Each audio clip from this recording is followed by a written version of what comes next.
Bem-vindos ao Panorama de Biase. Hoje tenho como convidado um grande amigo e parceiro, Luciano Parente Neto, da Parente Neto e Teixeira Advogados Associados. Luciano, fica à vontade. Primeiramente, é um prazer tê-lo conosco aqui e fica à vontade para se apresentar. Antes de mais nada, muito obrigado pelo convite, Luciano, meu xará, de tanto tempo de parceria que já temos aí no escritório. É um grande prazer estar aqui, uma honra, e certamente poderemos agregar muito numa conversa que espero que você nos traga muita da sua sabedoria. Na verdade, a sabedoria é sua, doutor.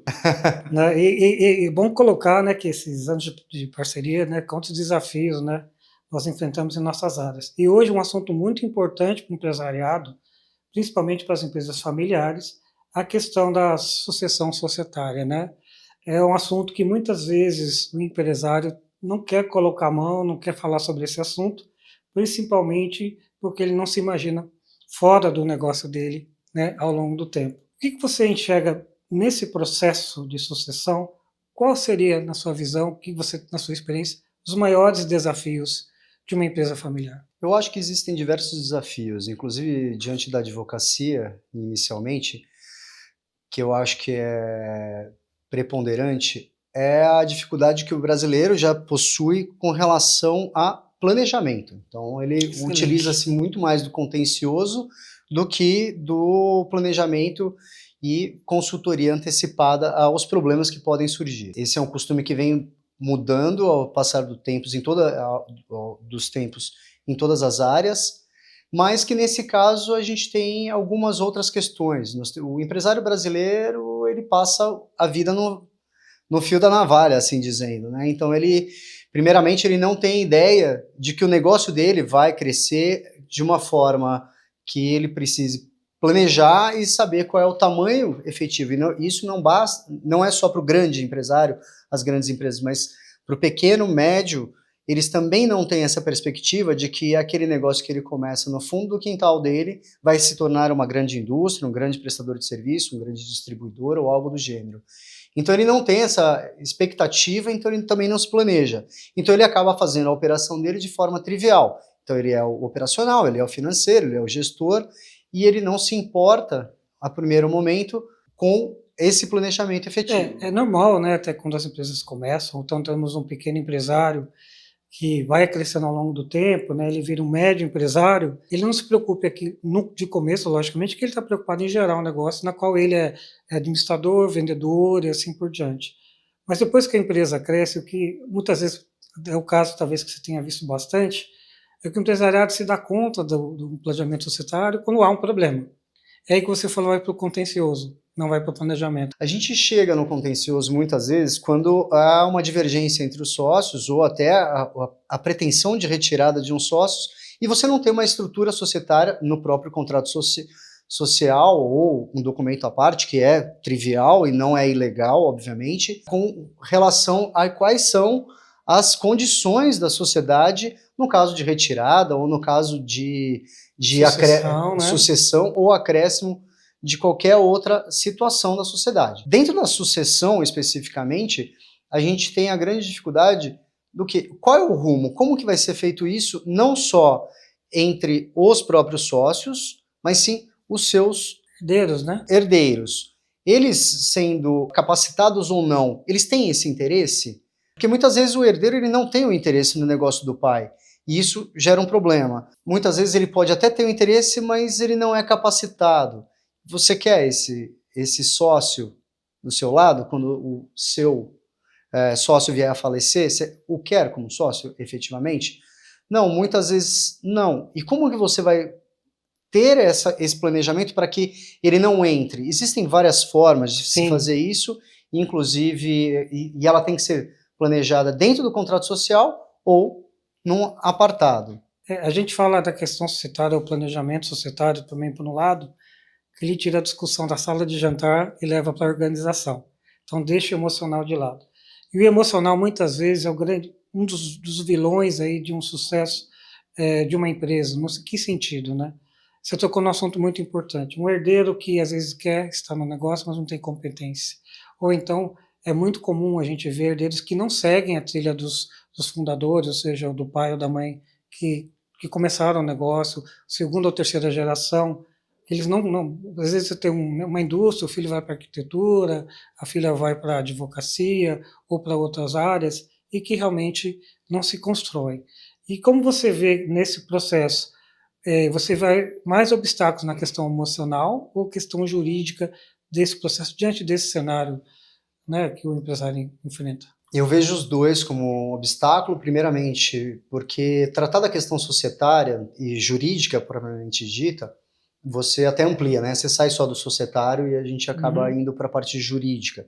Porque você tem todo o custeio dessa operação, você tem um valuation para saber exatamente quanto que custa aquela empresa, você tem toda a estrutura societária, Acordo de eventualmente acordo de cotis, cotistas, você tem a parte tributária, que área, muitas vezes você vai ter a impacta, né? influência também, vai impactar. O manejo do patrimônio, né? Como que você vai fazer esse manejo? Se vai permanecer na sociedade, muitas vezes não está na sociedade, está no nome do sócio, o próprio pátio da indústria está no nome do sócio. Questão de holdings também, questão de Exato. constituição de mudança até para uma empresa de sociedade anônima, sair de uma limitada. Assim, a sucessão societária não anda sozinha, ela vai junto com o planejamento, né? Exato. A questão se nós ampliarmos efetivamente na parte de como que nós fazemos a sucessão e quais são os empecilhos, você sair de uma empresa que ela não estava estruturada, como falamos há pouco, para você transformá-la numa SA, é a mesma coisa de nós sairmos, fazendo uma analogia do tributário, de você sair de uma empresa do simples para o lucro real Real, do dia para a entendi. noite.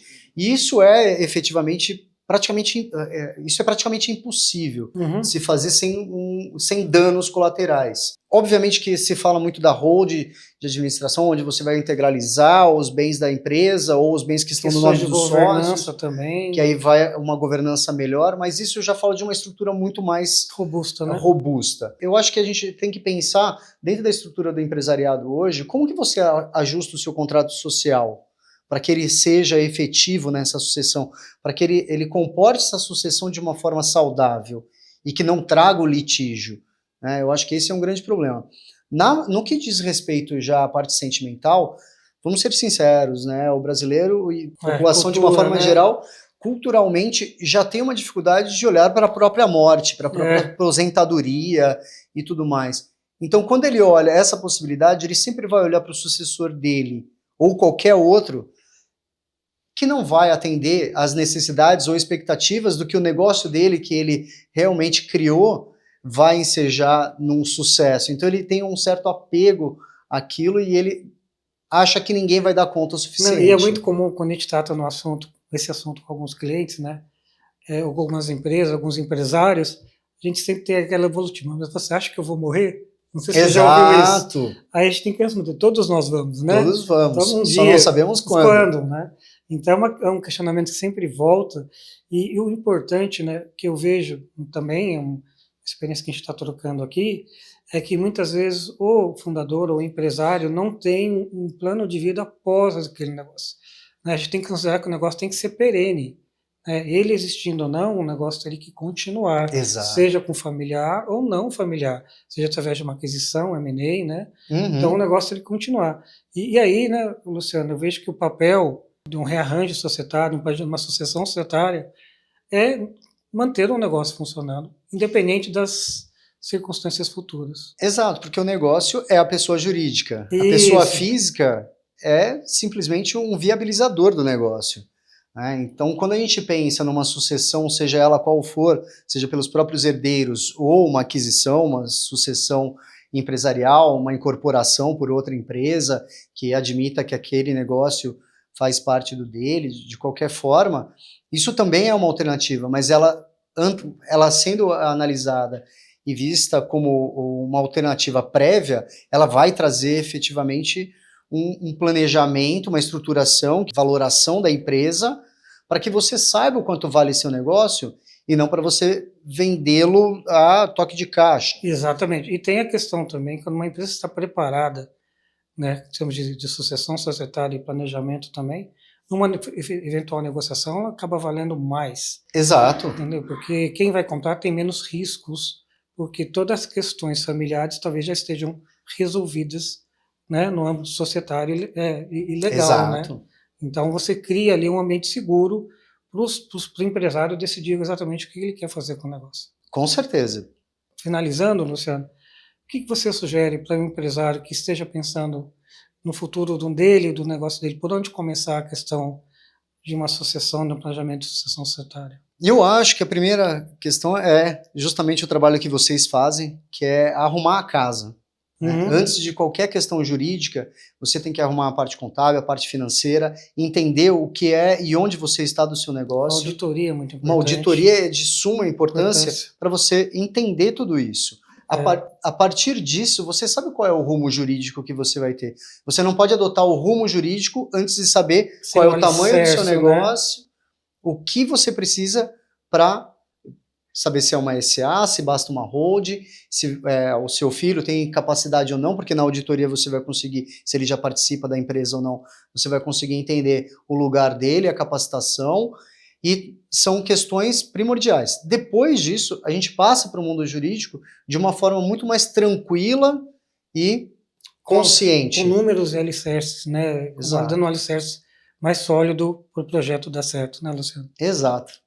Bom, Luciano, eu agradeço mais uma vez a sua presença no Panorama de Biase. Foi um prazer tê-lo conosco, né, fomentando aí, solidificando nossa parceria, né, de tantos anos com você, e deixo as portas abertas, né, para novas participações, e com certeza o conteúdo foi muito importante para a nossa audiência, e também, né, considerando aí as grandes dificuldades que a gente tem desse tópico que mexe muito com o coração das organizações. Obrigado, Luciano. Eu que agradeço mais uma vez.